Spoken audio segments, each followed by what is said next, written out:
Oh, hello, Rebecca. I got a hold of Chris. He is busy. Hi. Oh, you twins, you are always together on this online platform. I like it. Always.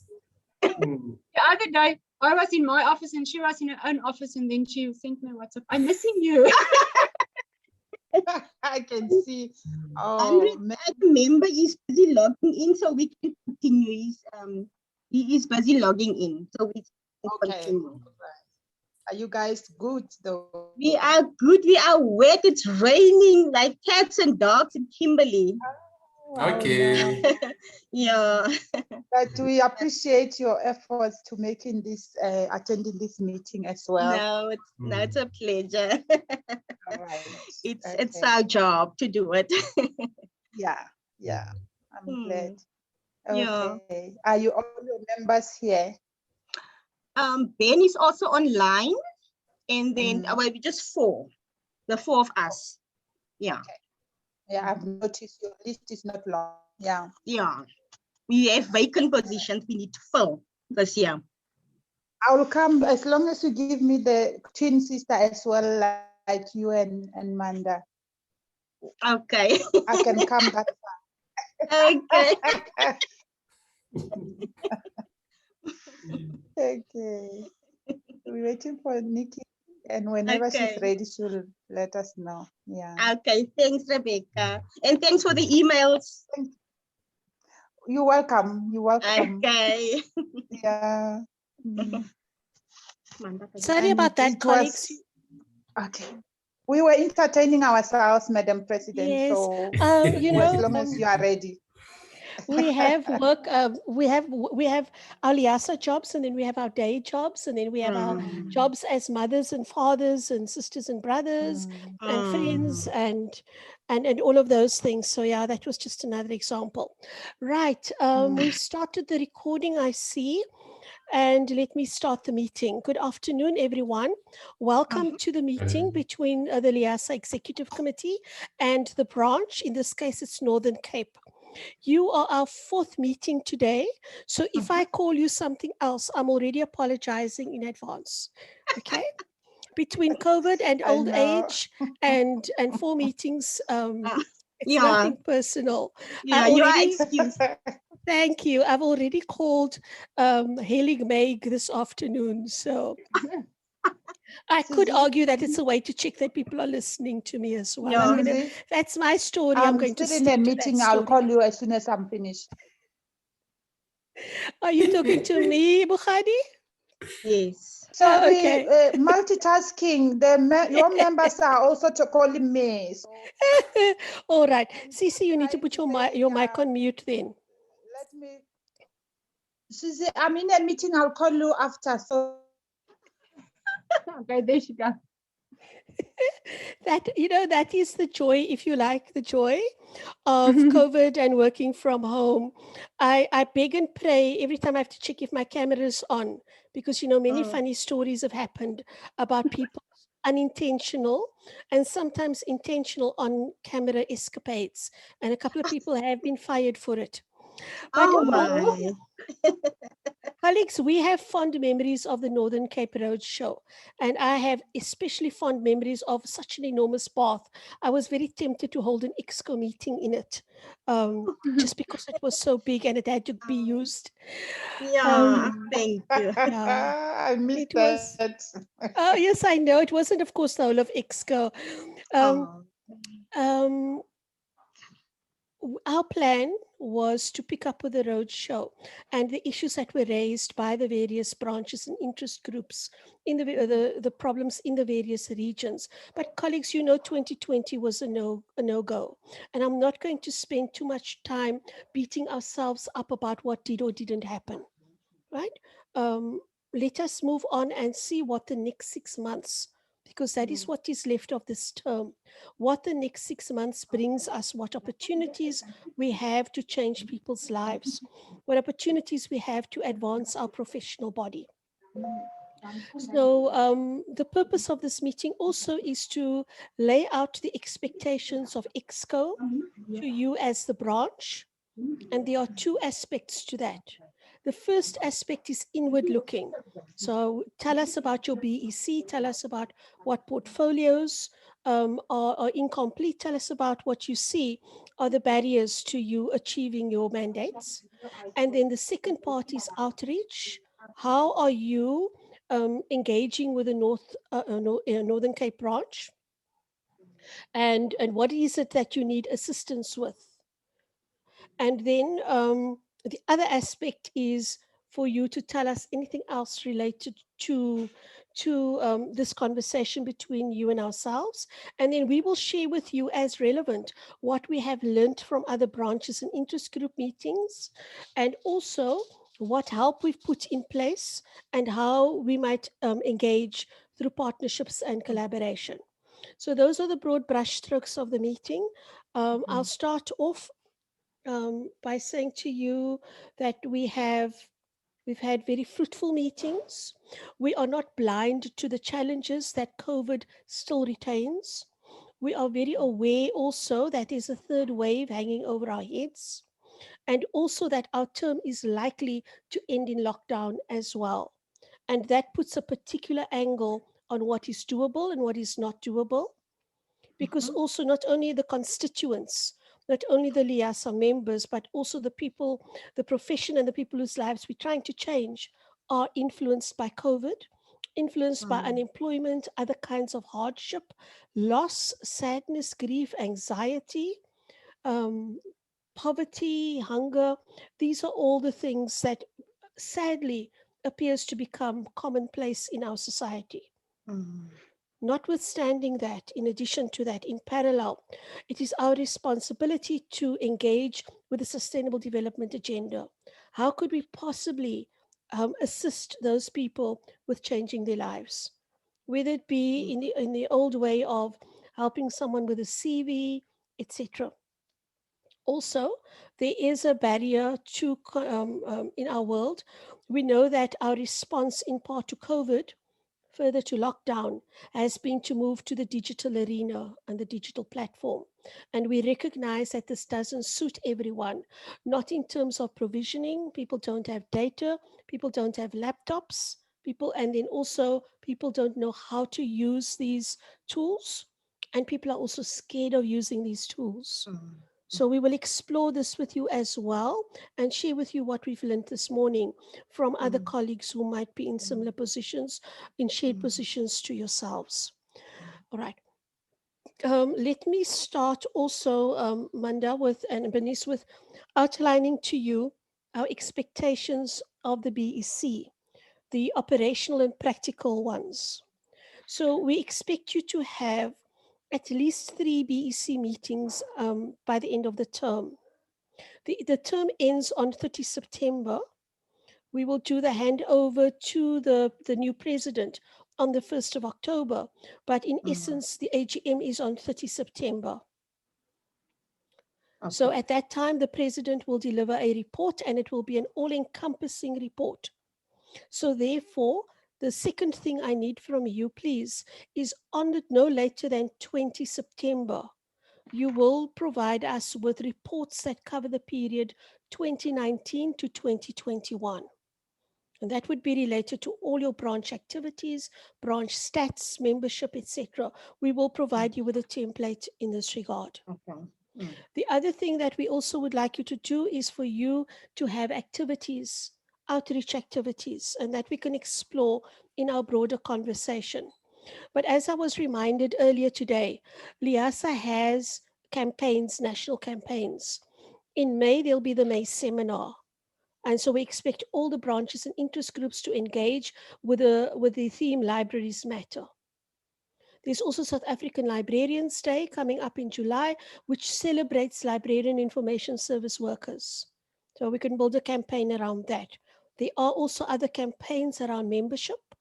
We will speak more about that for your branch, but in general, LIASA is on a membership campaign drive because this year, as you know, is elections year.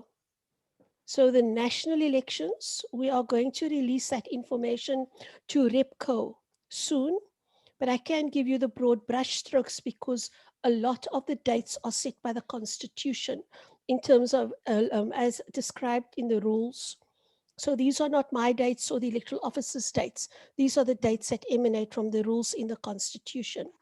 The most important rule right now, and the date that flows from that, is that the voters' roll will close on 31 May 2021.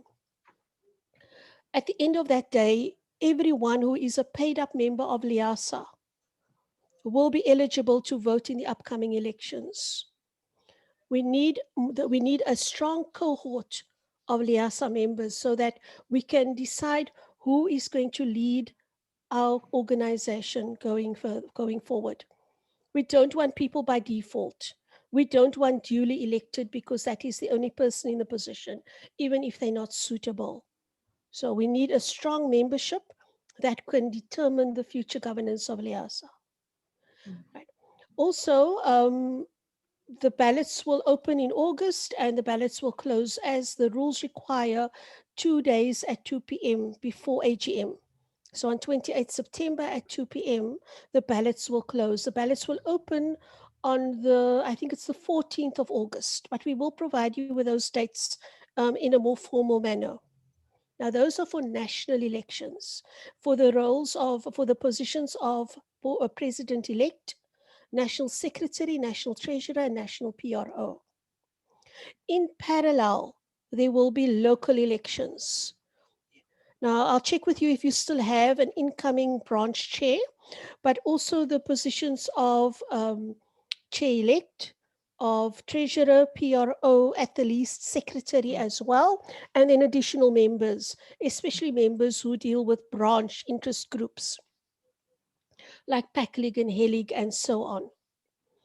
And now the time frame for that is more concentrated because all this work will be done by the electoral officer. And so we have to space the voting procedures to assist the electoral officer. But what you need to know, and if you haven't done it yet, you please need to book an AGM date with Rebecca, and your AGM must happen by 14 September. Have you booked a date for the AGM yet? No, we've just informed the members because we want to have it in the first week of September. Right. So we just want to know if it suits everybody. Then we will confirm with Rebecca. Certainly. No worries. As long as you have it at hand, I don't mind. Rebecca will make sure that you book a slot. If there are any specific clashes, Rebecca, we can always deal with those on a different forum, right? So at your AGM, you will have the announcements around the portfolios for the incoming term, which is 2021 to 2023. Okay? Right. So those from my side, I think, are all the timelines and the practical matters that we need. Just one thing that I haven't touched on, and that is around branch newsletters.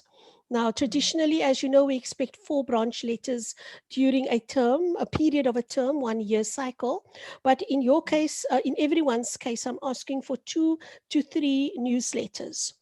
If you feel that your newsletters is not the best vehicle for you to do outreach, you have the option to come up with alternatives.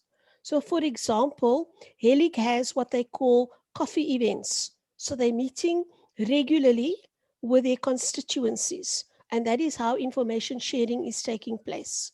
Remember, the branch newsletter is a kind of brag sheet. This is what we're doing. We want to entice people. Please join us because these are the amazing professional matters that we are doing. Yeah. So, as I said, if the default are branch newsletters, but if you have any other ideas around how to manage outreach and information sharing, we are happy to listen to you.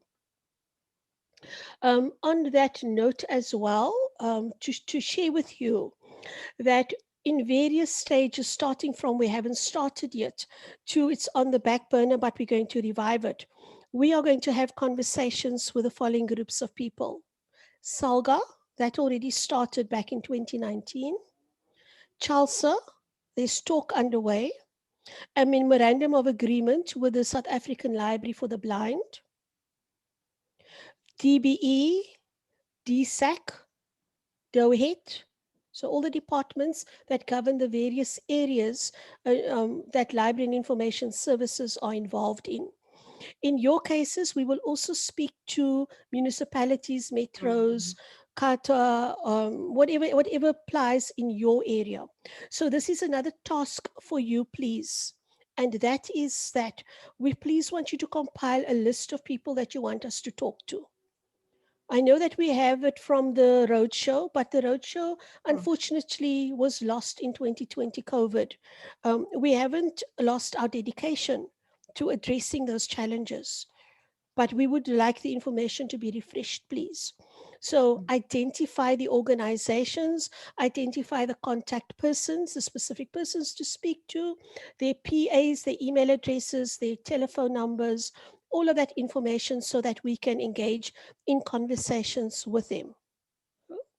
All right, I don't do this lightly, and I'm just sharing it with you. I've offered to Mpumalanga that we will visit them in person, right? Because their constituents are people who prefer face-to-face engagement or don't do so well with online engagement. Right?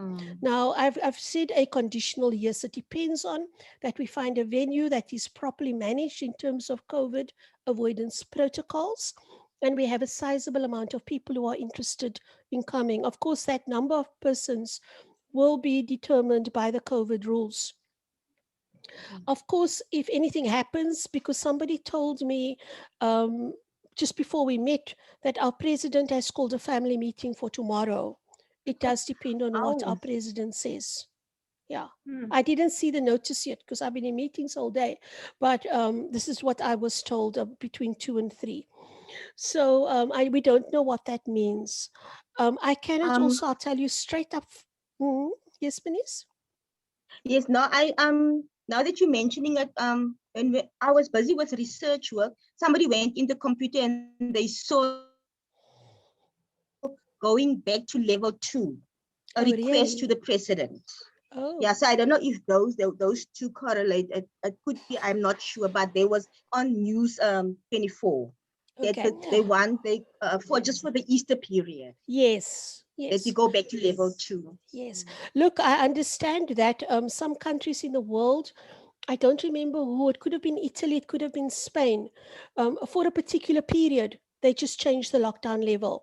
And in a way, it makes a bit of sense because everybody is worried about the third wave and everybody thinks that Easter is going to be a super spreader. And so it makes sense if they tighten the restrictions for 2 weeks, perhaps 2 to 3 weeks, that might make a difference. Yeah, I don't know. So this is why I say I don't do this lightly, but if you feel very strongly that your branch will benefit from a direct visit from the president, I'm willing to entertain the request. Please please know that I cannot ask my EXCO, or I can ask EXCO if they are willing to do it, but I'm not going to ensure that anyone else does this unless they do it willingly. Yeah. Okay. So just put that in your back pocket, please. Okay. And then, from my perspective, I will do it if I can. And if I can't, then I won't be able to do it. So you need to adjust your plans accordingly. Right? Okay. Okay, so that's everything that I can think of for now. For this part of the conversation, I'm going to pause. So what I'd like to hear from you, please, is tell me about your BEC. Tell me about what portfolios you have, the names of the persons in the portfolios, and then any other response to what I've said and asked, and any other responses or raise the topics that I haven't touched on, but you think is important. So thank you very much. Okay. So I just want to mention our current BEC consists of myself as the chairperson. Then we have Manda Hoog as the chair-elect. And I don't know if Chris has logged in. He struggled with his Wi-Fi at home. I think he's in Boshoff at the moment. Chris is our secretary. And then we have Ben Opperman as the treasurer. So then we have PRO is vacant and additional members. We've got new employees at our new university who have indicated they are interested in serving on the community, on the committee. So I will be engaging with them again after this meeting.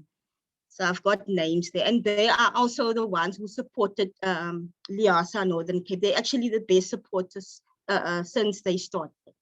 We struggle with the municipal employees to get them on board. I've also targeted our students now, or just recently graduates to join the association. I've got at least one successful member who joined, who just graduated this year. So, but it's still a battle to get people to join. Okay, tell me that person, they're willing to engage with LIASA?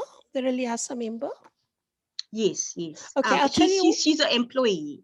I'll tell you why I'm Yeah. asking, Bernice. Yes. Because one of the things we're doing, I haven't shared with you all the things that LIASA is doing. But I will share with you one particular aspect right now, and that is the LIASA student chapter. So we want to create an environment for people who are studying to have a channel so that they go from university into the emerging librarian phase, into the professional librarian phase. Because remember, after you graduate, you have to build up some experience before you can apply for the professional designation. But we do want to catch these people in terms of mentorship, in terms of being LIASA members, so we can guide them in terms of them taking up a leadership and participating role in LIASA going forward. Yeah. So I'm very interested, and we can talk about that some more at another time. But thank you for that information. Yeah. Because we have a lot of people studying, and those who have just recently finished. So those are the people we want to encourage to be part of the association. It's difficult for those that are just library assistants. They don't really.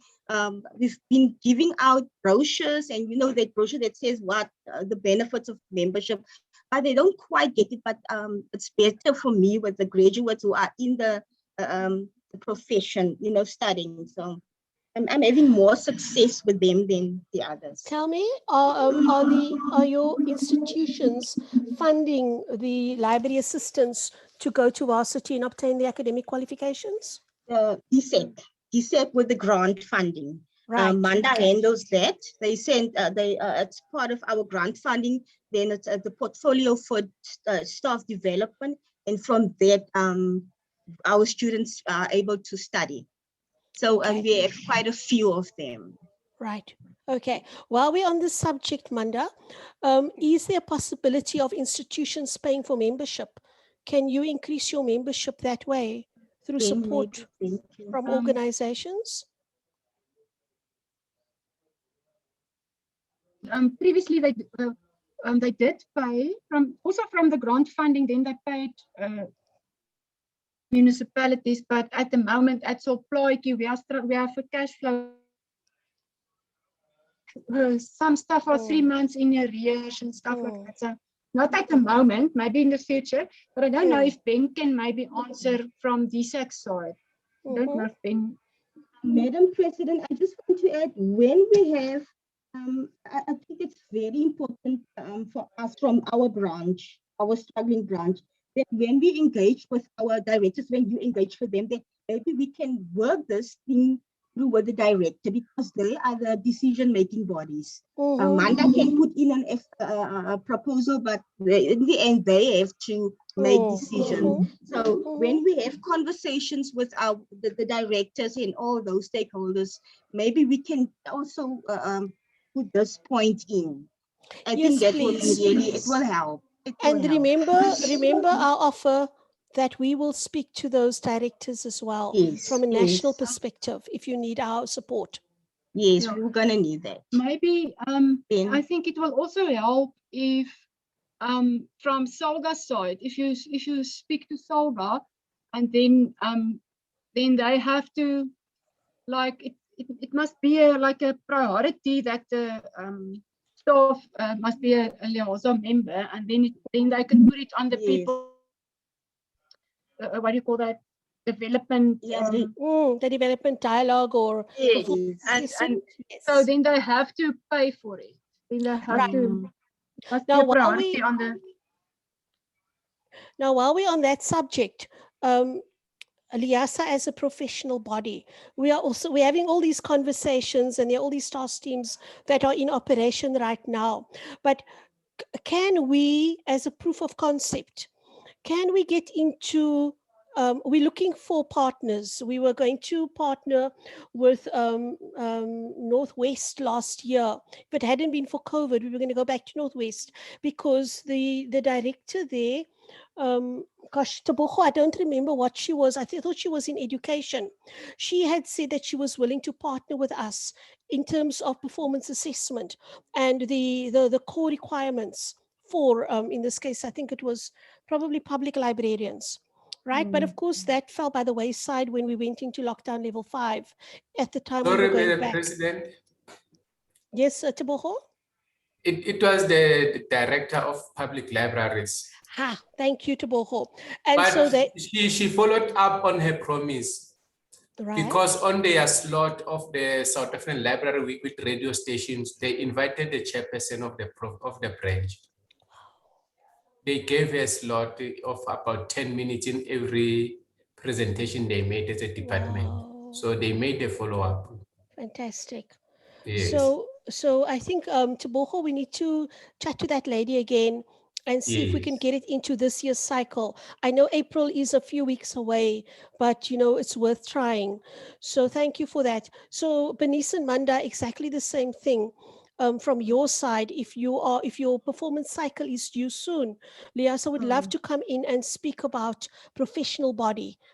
Because that is how we can demonstrate the value of Liasa to the municipalities, to the public libraries, and how we can then get onto the budgets as you've described, Manda. Yeah. So Wonderful. So if you could please arrange that, Bernice and Manda, set that up for us. As I said before, tell us who we Yes. need to speak to, and we can start compiling programs. I can pull Linda in, I can bring Lyndon Taka in, I can bring the Yes. professional body people in for us to put this together in terms of a presentation, but not only a presentation, because we're not just talking, we want to demonstrate it. Yes. Just another aside, to share with you that there are also conversations going on. There's a Liasa Academy think tank that is also doing work right now. And as you may remember from the special general meeting, I indicated to the special general meeting we will have feedback for them by the end of Q1, which is coming up now. So we have a concept. We're busy working on the paperwork for the concept, but then we need to practice. We need proofs of concept. So please, if you could come on board, it would be fantastic. There are many pluses, and you will then increase your membership. Yeah. So That will be great. No, I don't know if Ben maybe want to also come in here about the membership and from his side, from their staff's side, how the payment work and stuff. I don't know if he maybe wants to say something. Ben? Good afternoon, colleagues. Good afternoon, Madam Chair. Ben, how are you doing? No, I'm very well. Please excuse my background. I'm in a guest house somewhere in a province. So excuse my background. Chair, from my side, as a worker for Department Sport, Arts and Culture in the Northern Cape, previously there was much excitement around Liasa. And as I've explained to my colleagues, my branch colleagues as well, is that there was a misconception as to what Liasa is all about, actually. So that previously, actually, it brought up the numbers. So it looked like we were doing very well as a branch, but there was actually a misconception from the colleagues from my department specifically as to what Liasa is all about. What I've done in the meantime, Madam President, is that I've started a conversation with my colleagues throughout the province to say that they need to start thinking differently about Liasa, because what they thought previously was Liasa is all about the conference, and they focus on the conference as they only paid membership because they could go to conference if their membership is paid. And what I've started now, I've started now conversations with my colleagues, because part of the conditional grant that we're receiving from national government, which is earmarked specifically for the transformation of library services in the province, we've now conscientized our colleagues around the fact that they need to work into their budgets, whether they can then have our library assistants pay membership every year at the start of each financial year. Now, the difficulty with that, Madam President, is the fact that the two institutions or the two bodies of government, as the financial years is different. The municipality starts in July, starts in April. So that perhaps poses a bit of a challenge in terms of payment, because by the time they receive their grant from us, we might be in the second half of the year or so. So, but we're trying to work around that. As I'm saying, where I'm sitting currently now, I'm sitting in one of our districts. I had a conversation earlier with few of our colleagues to say that they should start thinking about Liasa as a professional body, because I said to them, the Liasa is not only about the conference. The conference it's a part of Liasa, but it's not all about the conference. It's actually about professionalizing the service itself. As a department, as an institution paying money over to the municipalities, we're conscientizing them also to actually actively engage the colleagues from the library, say that, listen, think about becoming a Liasa member. Think about what your membership means for you as a person and what it means for Liasa, you affiliating to Liasa. I think what needs to happen, Chairperson, with the request that you made earlier, Madam President, that we need to give you contact details of directors that you speak to. I was thinking that from our side as a branch, we need to have a broader discussion with stakeholder departments that become part of this whole process, because remember, the branch is only the people that are paid up or that understands what Liasa is all about.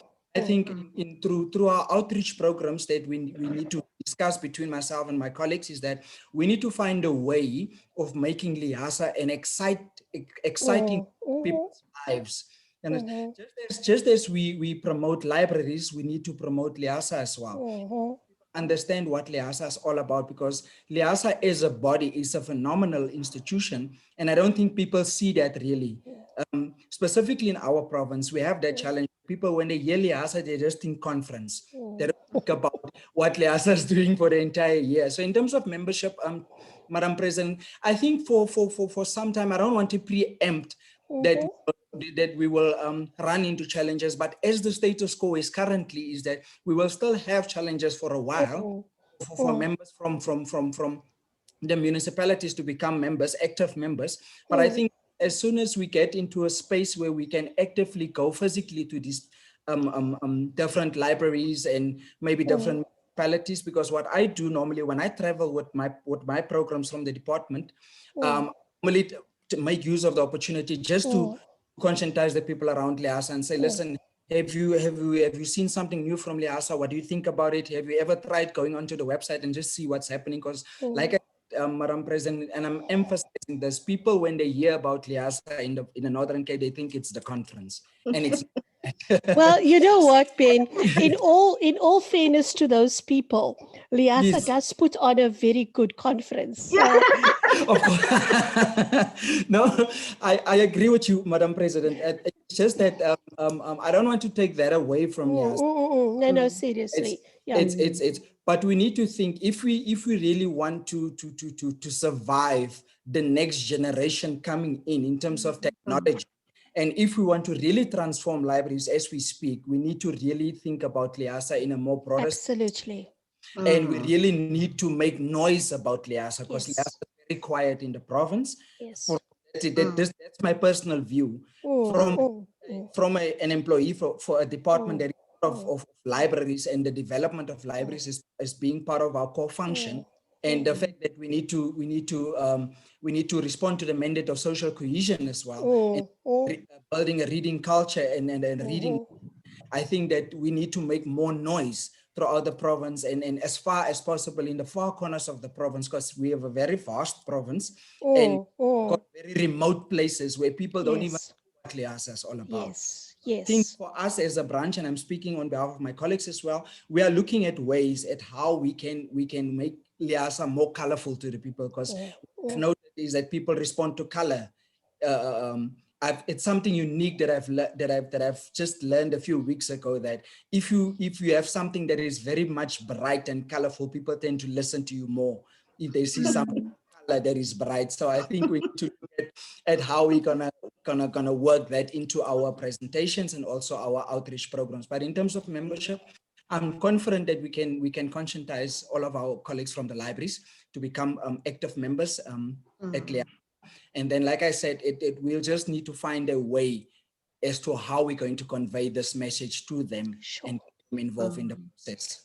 Thank you so much, Ben. Your enthusiasm and your commitment just shines so brightly, as bright as your purple pimples.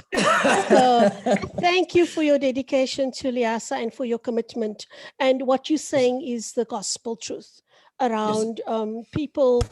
You know, it's confidence. So yes, we can be guaranteed that if it's confidence election here, that more people are going to sign up, and people sign up just for conference. We see that spurt of increased membership as the minute conference is announced. We've made it very easy for people last year. We wanted to respond to COVID and be empathetic. And that is why it costs nothing, absolutely nothing. 300 Rand as a Liasa member to join conference, but 600 Rand if you were a non-member. But 600 Rand is less than 650. So why should I become a Liasa member? I can go to conference without. So, you know, we need to strategize as well internally around what we're giving away. We're giving away our reputation. We're giving away our collateral. We're giving away our name. We need to be more harakat. We need really to be more stubborn and say, this is Liasa, we have worth. As you say, Ben, we are phenomenal. What Liasa stands for is phenomenal. We're changing the lives, hopefully not only of each South African, but also of the professionals. And we need to be taken far more seriously. It's a privilege, just like people now have to belong to SACE. We are moving in that direction where you can't practice if you don't belong to Liasa. You can't be engaged. You can't be employed as a librarian or information worker, whether it be library assistant or not, if you don't belong to Liasa. And that is what we're working on when we engage with SALGA, when we engage with DSAC, etc., etc. Yeah. One thing I want to ask all of you, please, is especially you, Ben, given the area and you knowing the people involved, is we had asked you for a list of contacts, and we're happy to receive that. But in whichever way you are able to facilitate those meetings, please can you do that as well? Right? Another step to help us. Otherwise, Rebecca will have to, phone the PA, see if the dates, blah, blah, blah. You might know those people better. Manda, you and Bernice as well. So all three of you, see how you can set that up for us, and we will come in guns blazing and see what we can achieve. All right? Yeah. Yes, Thank you, yes. Madam President. Yeah. Also, please will you tell me about your constituents, not only the Liasa members, but Northern Cape LIS workers. For example, we were told this morning that the other people in other provinces don't like online meetings. They're a bit scared. If they do have connectivity, they are a bit scared of using the online environment.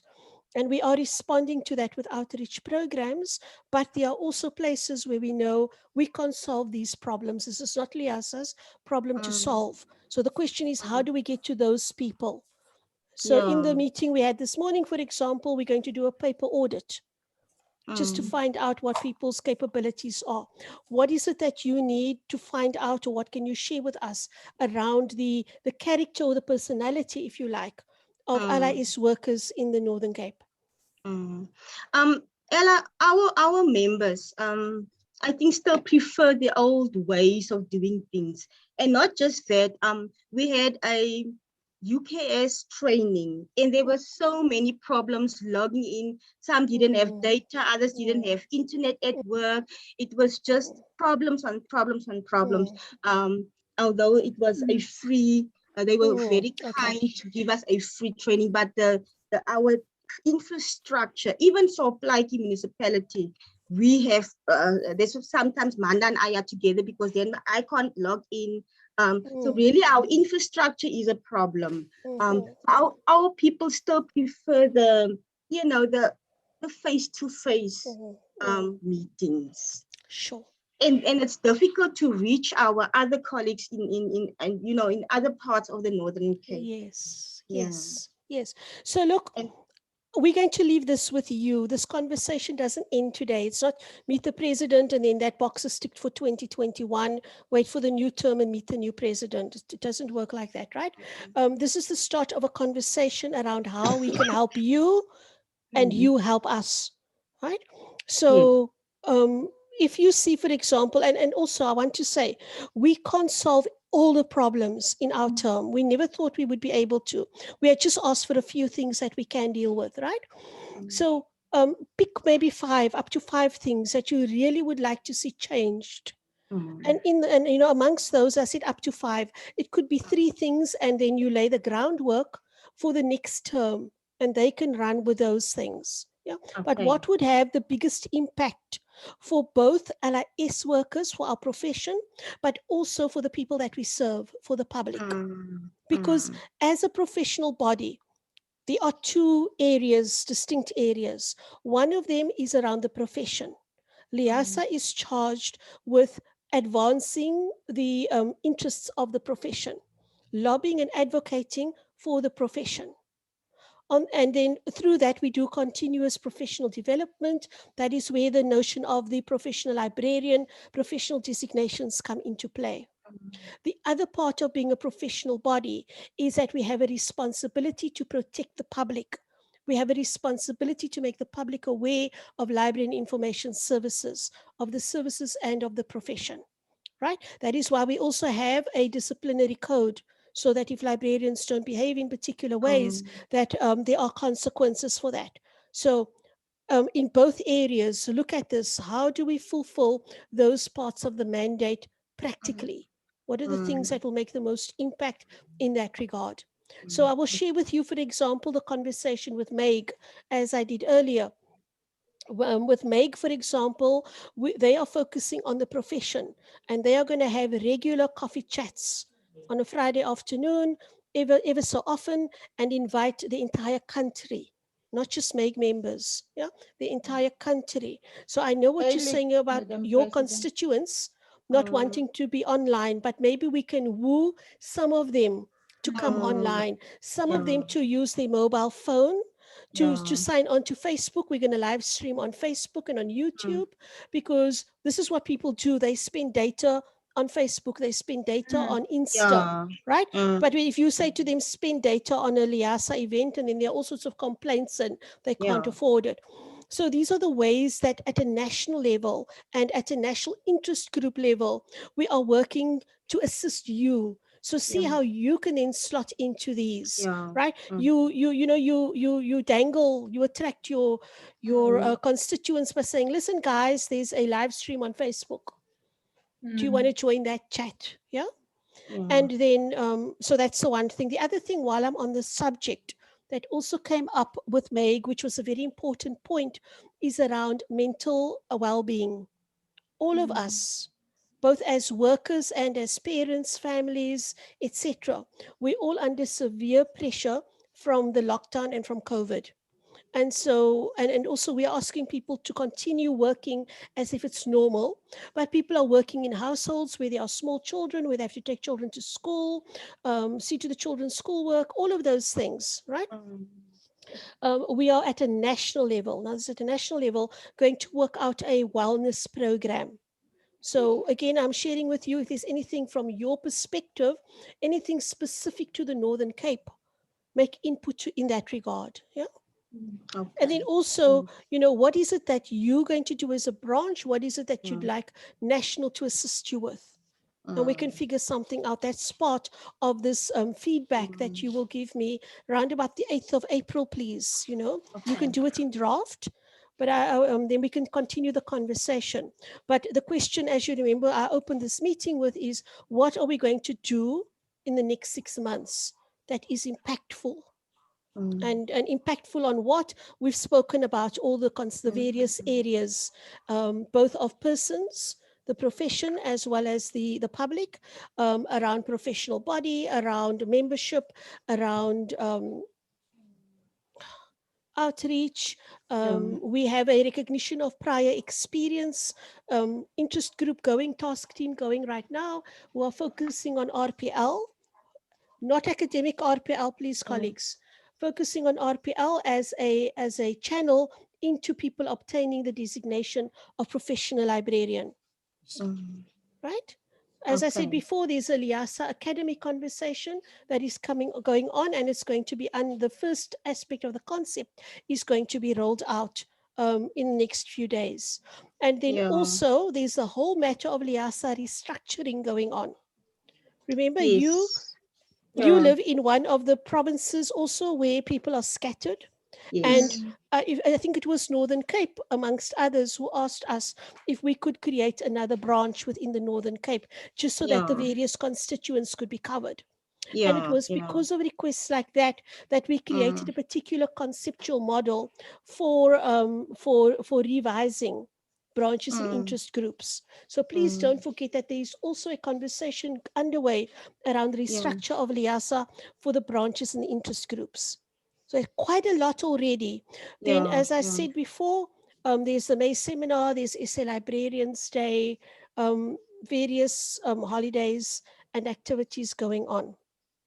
So there's more than enough to keep you busy. Not that I've ever doubted your commitment, but just to let you know, let us hone it. We only have 6 months. So let us choose wisely what we're going to do in those 6 months. Okay. Now I'm going to pause. So Ben, is your hand raised? Yes, it's raised, Madam Go President. ahead. Madam President, one of the things that you mentioned earlier is that the designation that are given to LIS workers in the different institutions. I have a particular concern, and I think that would be possibly a way for us to get members to sign on to Liasa. What I've realized is that the terminology or the designation librarian is being used very loosely in our province. And that for me is a particular concern, because you'll find someone that's actually skilled in the field, that has studied for the number of years and actually has acquired the experience, get matched with someone that has no particular experience, but that person is employed in a public library and that person is known as a librarian. One of the things that came out from our national office is that they spoke to the provinces to say that, guys, you really need to look at how you're going to deal with this issue. You cannot be a library assistant if you do not have the qualification. You cannot be a librarian if you do not have the actual library information science degree.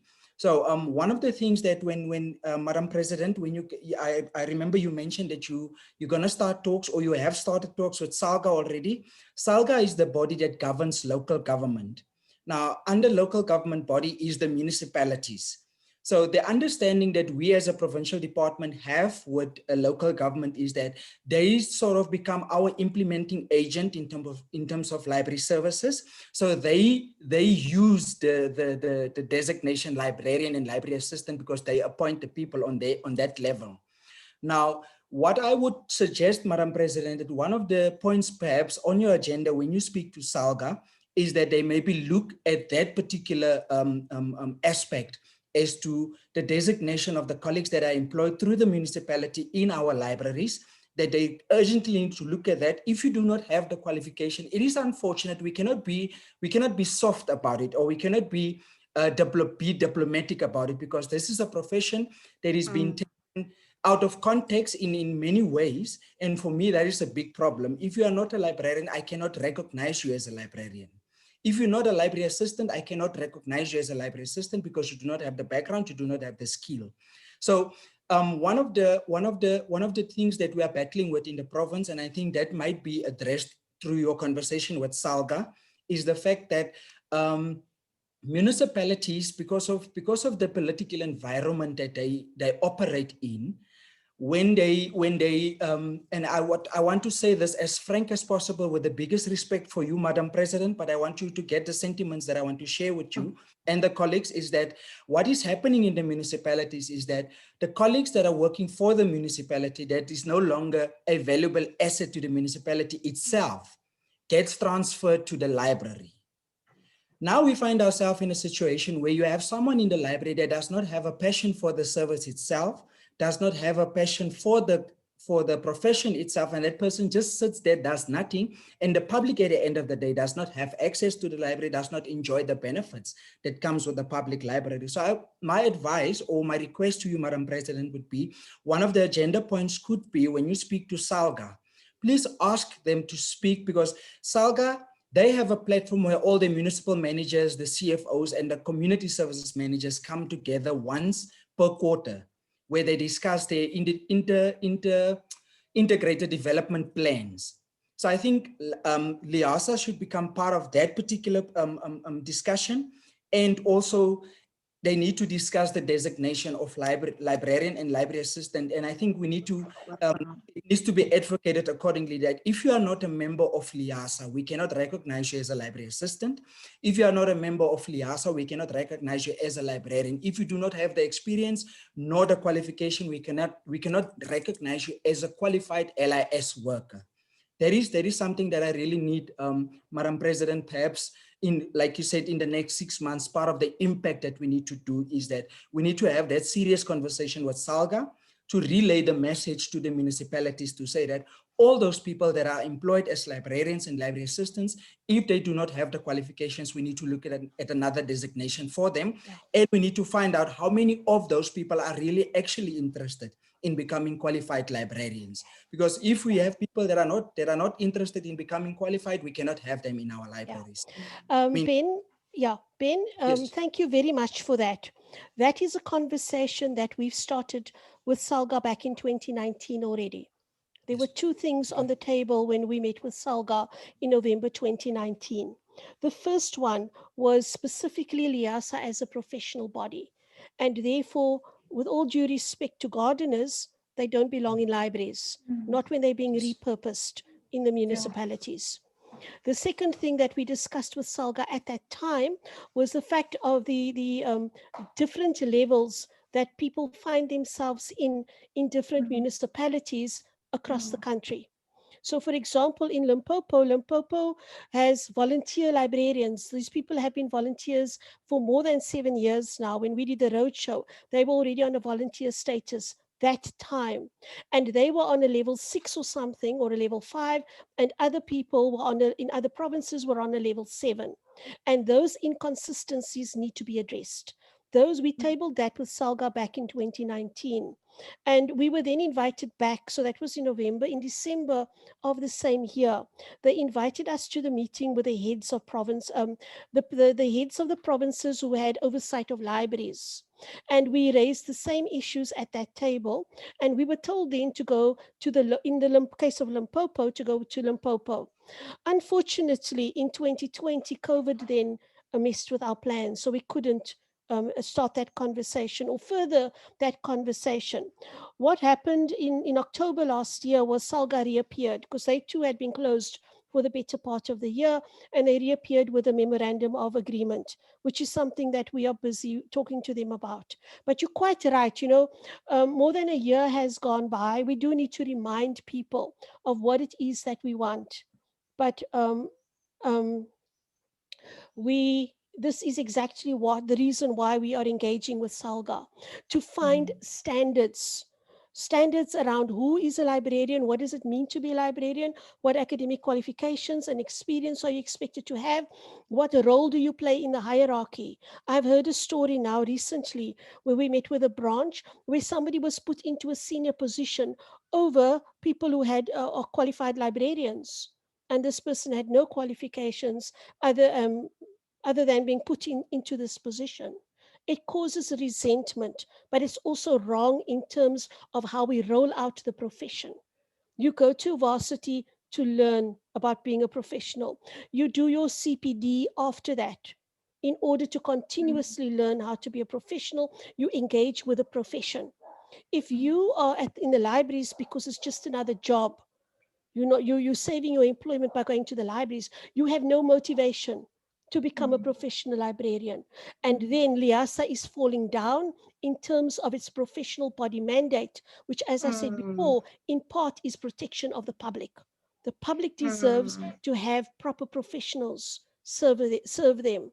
And it doesn't matter that in years gone by, any Tom, Dick, and Harry used to be in a library. We don't care about the history. That is a precedent we want to change. The other thing that we are also moving towards is that we want to be like SACE. You can't teach, you can't engage with learners unless SACE says you can. And we're going to reach that stage where you can't work in a library unless you have LIASA's blessing in terms of some form of accreditation. Yeah. And this is where being a professional body helps us tremendously. And so we're working through all of those things. As I said to you, in parallel, there's the RPL task team called the RPE task team. There's the professional body advisory group. There is the LIASA Academy to insist to go on, continue with professional development. There are the conversations with the various parties in order to collaborate. So I hear you clearly, Ben. Thank you very much for sharing that. I assure you, we are taking this very seriously and we are taking it on board. Yeah. And we might very well invite you and Bernice and Manda to join us when we meet with SALGA, or if we direct it to the local, to the provincial arm of SALGA, that we will ask you to join us at that meeting. Yeah? Okay. So colleagues, what's next?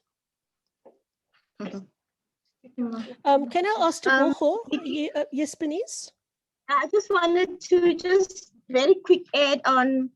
I'm so glad Ben mentioned it, because I think it happens a lot in the provincial library services that is put up by the SEC, but it also happens at the municipalities. And for Northern Cape to move forward with membership, this is really, really very critical that this is discussed. It's actually a priority.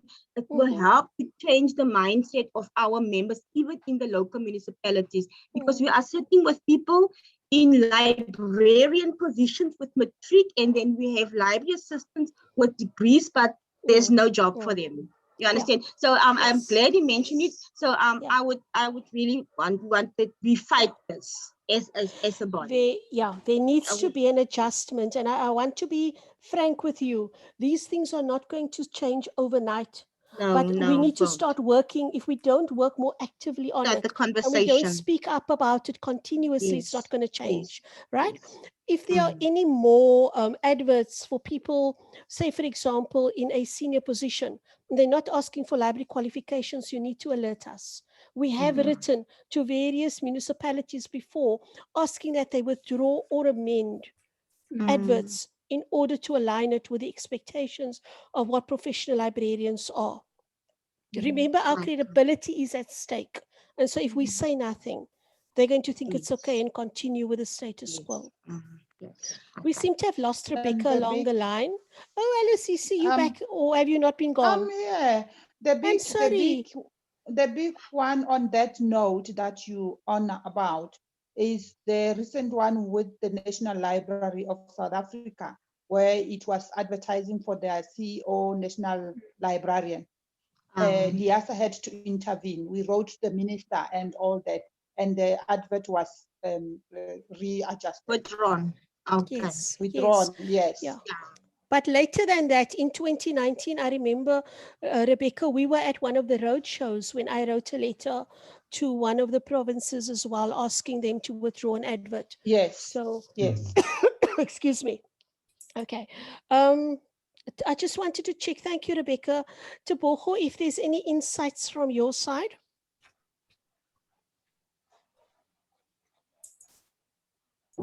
No, Madam President, from my side, I think we have covered everything that we spoke about throughout the day, except that the issue of the information literacy as a concept that is dominating all the sectors, it need also to be mentioned to our colleagues. Thank you very much for that, Tebogo. Colleagues, so Yes. as I indicated, you are our fourth meeting for the day. Not that we're complaining, we love engaging with you. And that I also said that I would share with you, as Tebogo has reminded me, what we have learned today and what we have discussed today. So when we met with a branch earlier today, and they shared with us the phobia that the constituents might have around technology. So that was the first, it was actually the second thing. A couple of days ago, in now wearing my UCT hat, in one of the directorate meetings the other day, it was mentioned that the rollout of laptops to students is complete or almost complete. But many of those students who are first years have this device, they don't know what to do with it. So you can't just give people a device and expect them to engage online. In the You COVID gotta train environment. them. So Yeah. exactly, there was training and outreach. I'm speaking from my Mm. institutional perspective as a practicing librarian. Then, of course, today when we spoke to the branch and they said their constituents are scared of technology. Then we went to speak to Meg, I beg your pardon, we went to speak to Helig. And in Helig, of course, Ingrid Thompson is a big champion of information literacy. There are a few others of us as well who are champions and believe strongly in information literacy. And out of that conversation, we realized, you know the inequalities in our country. I don't have to go on about it. I think we all know about it. And pushing people into the digital era doesn't mean that we are helping them unless we provide scaffolding tools and support so that they can learn what to do. And therefore, we've been debating with Meg to the point that we think that information literacy needs to be managed at a national level.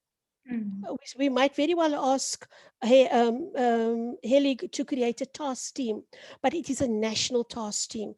Otherwise, it's going to be driven from the EXCO level. So again, for your colleagues, we were saying about how people don't want to join or they can't join, etc.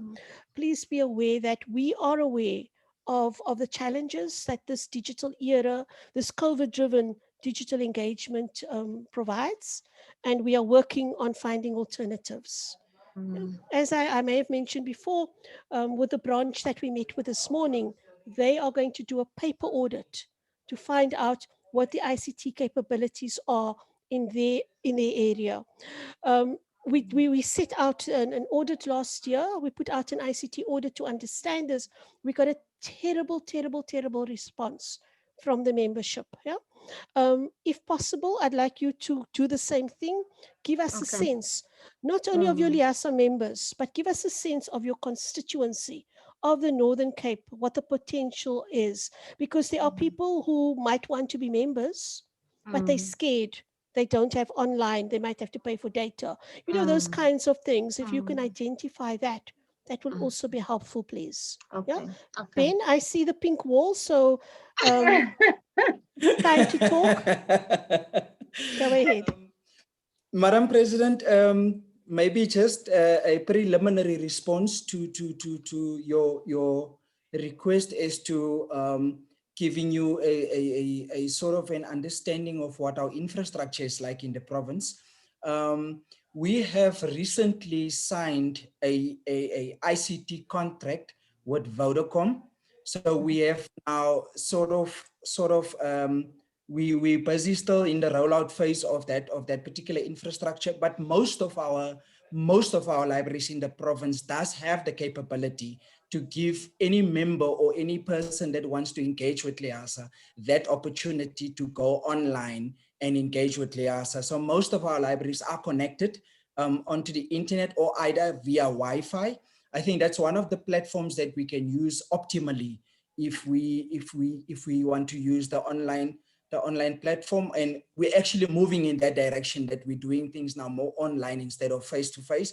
And I think it's just merely a transition that's probably the difficult part for our people to understand, that at some point we will have to transition from paper to digital, from analog to digital. So my suggestion would then be, or what I would advise from my side And I will also conscientize my colleagues in our institution that perhaps we should just maybe make it a regular discussion, or just conscientize people around the fact that technology is not really a monster. It's actually doing, we need to work smarter and not harder. That is what I always say. Let's work smarter and not harder. So I think we do have the infrastructure, Madam President, in the province. It's just that one of our districts has still got villages and it's very remote. So we might find a challenge in that particular district of ours, which is in the area where your Kuruman is and your Katus and those places. It's a mining area.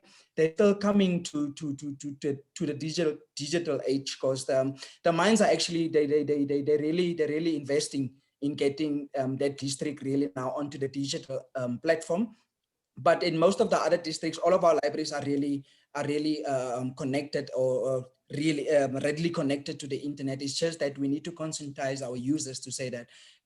And sometimes it's just people, like I said previously, I said people respond to color. When they see something bright, it attracts them. I think in most instances, it's just maybe taking someone physically through the process and say, this is where you click, this is what you do if you want to mute your mic, this is what you do if you want to use the camera, this is how you get into the platform. I think that is what is scaring most of the constituents, the actual getting into the platform or into Exactly. the... So that is what we were talking about with information Yes. literacy. Yeah. Yes. So I hear Yes. what you're saying, that there's an infrastructure, and I'm really happy about that. Ben, what we are talking about is change management. And change management can destroy, or the lack of change management can destroy many things. When I was still a systems librarian, our consortium spent a lot of money on a very important piece of software. And because the change management, what's called a technology acceptance model, it's a theory. If that is not executed properly, people will not take that up. There are various motivations, and I hear you talking about how people like color, but I assure you that if people don't like the color of this mobile, they're not going to use it. So a lot of this is psychological, and it does and personal. So I can give you a 10 gig fiber. I can give you 10 up, 10 down fiber, upload time.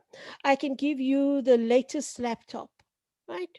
And there are people who still will not be successful in engaging with it, because we still have people who think IT is a god, or IT is something sexy, or IT is something that they can't do. All these self-limiting beliefs are things that we address through information literacy. We empower people to believe in themselves, and we provide them with the tools to improve their abilities, which will give them more confidence in themselves. And that is what we're talking about. But of course, all of that will fall down without the infrastructure. So thank you for sharing that there's hope in terms of infrastructure. We just need to figure out what programs to roll out, what types of programs. I'm very intrigued by your stories about color. And so at another time, we can talk about how we can build programs around color. Or if you have any ideas, we'd love to hear what you think about it. And so, as I said before, then engage with HELIG, or the task team of HELIG, whose role it will be to provide specific programs. So programs specific to Northern Cape, because the character of Northern Cape might differ from the character and the personality of Limpopo or the Western Cape, etc., etc. Yeah. So that is definitely something that needs to go into your plans now, because we want to change the lives of our current members. We want to add value to them. Remember that old story? What does Liasa do for me? Well, Liasa is going to give you an InfoLit program that will build your confidence and give you the tools to engage anywhere, not only with Liasa. Yeah? Okay. All right. Colleagues, is there anything else? Manda. We've given you a lot to think about. Yeah. Yes, go ahead, please, Mukhadi. And colleagues, you realize that Madam President indicated in the beginning to say she might mix up names. So she's been referring to ideas coming from HELIG to say to make the coffee sessions and so on. So those were from HELIG. Anyway, moving on, when